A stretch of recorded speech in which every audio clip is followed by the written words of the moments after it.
Bien, nous voilà donc sur une partie du jeu The Lost Cause de Victory Point Games. Donc je vais jouer en mode avancé avec toutes les règles optionnelles. Donc on est en 1861, je pars du principe que les règles sont connues, c'est pas une revue que je fais, c'est simplement le déroulé d'une partie. Alors il va y avoir évidemment plusieurs épisodes, puisque les parties sont relativement longues sur ce jeu. Donc c'est tout simple, on va commencer en avril 1861. J'ai ici une aide de jeu que j'ai conçue, qui me permet de suivre le déroulé de la partie, avec ici les mois, jusqu'en août 1865. Ici le nombre de cartes headline jouées, qui me permettent de vérifier mon niveau de victoire au fur et à mesure du déroulement de la partie. Éventuellement, si j'ai beaucoup de chance et que j'arrive à la fin, le niveau de victoire en fonction du moral des confédérés. Voilà, donc c'est parti pour ce premier mois de la guerre de sécession. Nous sommes donc en avril 1861. Voici la carte que j'ai tirée. Alors je vais essayer de voir. C'est pas évident. Voilà. Lincoln déclare le blocage des ports du Nord. Ça commence bien. Donc il s'agit d'une carte headline. Alors, je vais la poser de façon à ce que vous la voyez. On va dire ici. Voilà. Alors, cette carte m'oblige à un déplacement conditionnel de l'armée du Tennessee qui n'est pas encore arrivé, un déplacement conditionnel de l'armée du Cumberland qui n'est pas encore arrivé non plus. Par contre, on a bloqué de naval action, donc malheureusement, on va passer au niveau 1, au niveau 1 de blocage. Donc effectivement, puisque Lincoln a déclaré le blocage des ports du Nord. Alors, CSA, Command Action. Alors j'ai ici Geo Johnston en commandant. Je pense que l'un des premiers enjeux de ce début de partie est d'aller récupérer le général Lee, qui est ici dans la pioche des généraux. Il y en a deux potentiels. C'est où le général Lee? Voilà, on va le voir un peu plus précisément. Le mieux serait que je fasse carrément comme ça. Voilà, ou le général Lee ou le général Bragg. En clair, j'ai une chance sur deux de tomber sur un de ces généraux. Je pense que je vais commencer ce command action là par un leader shuffle action. C'est-à-dire que je vais switcher le national. You can promote the former leader.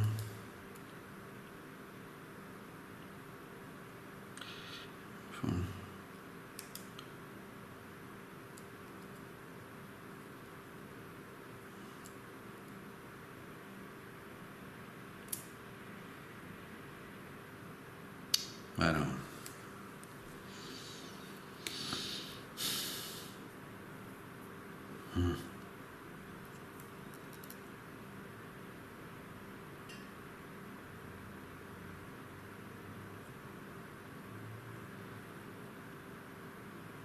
Alors, leader shuffle, je vais quand même voir s'il est possible. Parce que là, j'ai un petit doute de transférer. Voilà.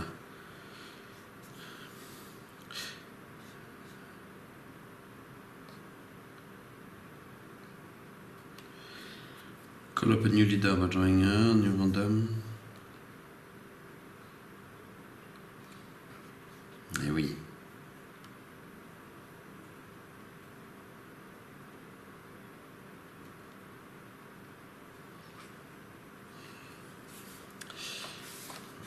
Et oui, et oui, et oui. Donc, je vais malheureusement pas pouvoir faire exactement ce que je souhaitais.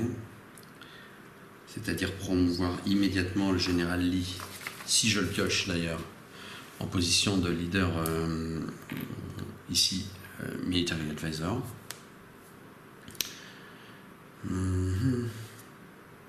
Donc je vais changer, je vais tenter sur voilà. Ah mais le problème c'est que si je mets ici le général Lee, c'est qu'une fois qu'il arrive là, il ne pourra plus en bouger. Donc ça ne m'arrange pas du tout cette histoire. Donc, ah là là, c'est vraiment la pire des configurations d'avoir ici Polk. Parce que si jamais je tire le général Lee, une fois qu'il est là, il n'en bougera pas. Donc je ne pourrai jamais le mettre ici. De la même façon, si j'enlève un de mes généraux ici, ça m'embête parce que ce sont d'excellents généraux.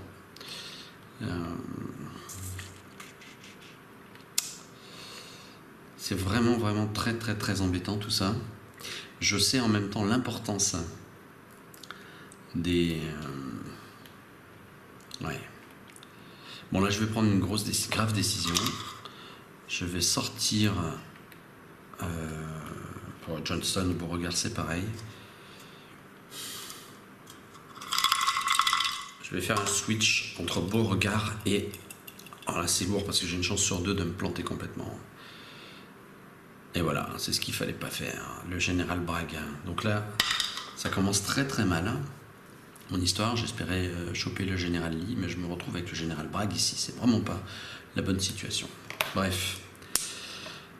Diplomatic action, donc là il suffit simplement de tirer au dé. Il ne faut pas que je fasse 1, et je fais 1. Donc autant vous dire que ça commence très très très mal cette histoire. Donc ça commence très mal. En morale on a 10, reconnaissance 0 et blocage des ports 1. Alors ce système là me permet juste d'avoir un graphique pour l'évolution des situations. Très très mauvais début de guerre.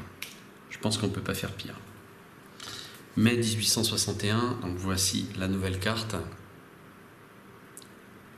McClellan prend le commandement. McClellan, c'est pas un général absolument top pour les unionistes. Donc flip Scott to McClellan. Voilà, McClellan. Donc vous voyez qu'il a quand même une initiative très mauvaise.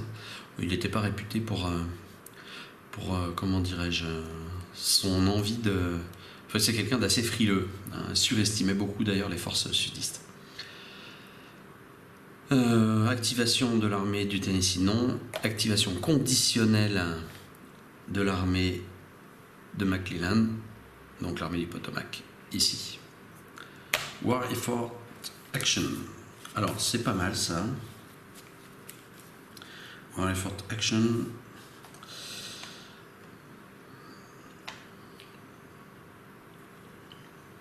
Alors là, c'est tout simple, il suffit de tirer au dé, je pense. Je vais quand même vérifier un point de règle. Il y a dans ce jeu une multitude de petits points de règle dont il faut être vraiment, vraiment sûr.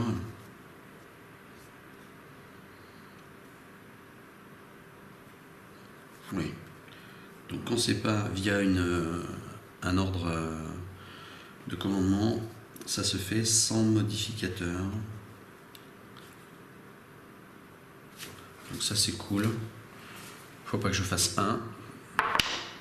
Je fais 5, donc ça c'est sympa. Alors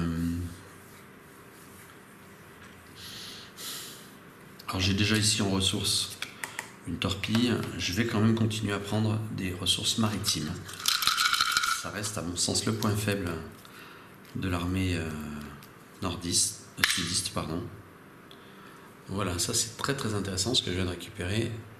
Commerce Raider, ça va me permettre à terme d'influer sur le déplacement d'un de ces tracks là. Donc c'est pas mal du tout ça, pas mal. East Battle Action plus 1 DRM, donc évidemment on va se battre ici, donc avec le général Polk qui a -1, donc +1 -1 ça fait pas de modificateur. Contre l'armée du Potomac, il faut faire plus de 3, j'obtiens un 5, c'est un beau succès. L'armée personne initiative. Alors vous pourriez me dire pourquoi elle ne recule pas là? Ben, tout simplement parce que nous sommes en 1861 et que les invasions nord sont interdites dans cette période de jeu.